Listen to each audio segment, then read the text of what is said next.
साची में। अभी आप सुन रहे हैं RR रिकॉर्डिंग स्टूडियो से। छौरा छौरी पकड़े लैम के गाछी में। छौरा छौरी पकड़े लैम के गाछी में। तमाजा मार छेलहु भाई रे साची में।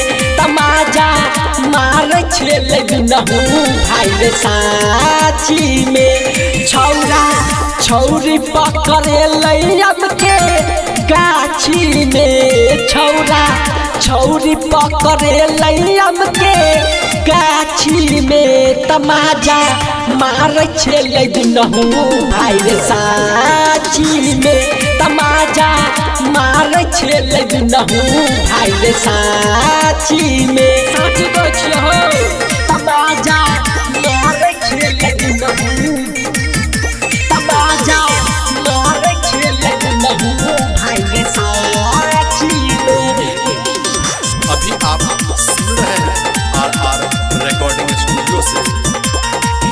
हाँ 16 के उमर छेलै आ दुनु छेलै जो समय।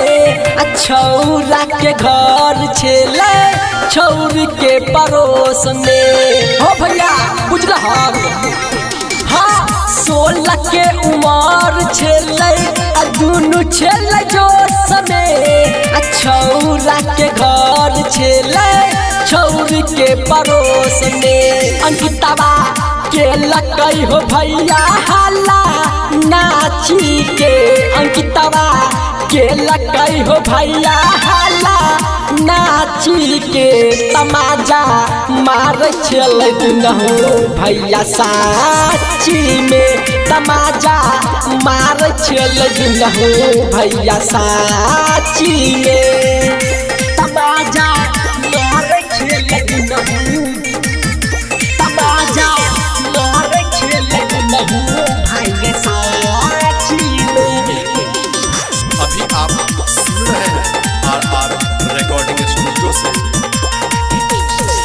दुनहु के चौकर चलै छेलै स्कूल से।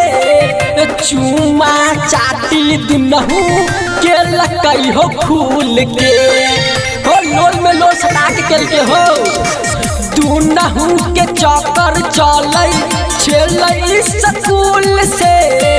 चुम्मा चाटी दुनहु के लकई हो फूल के।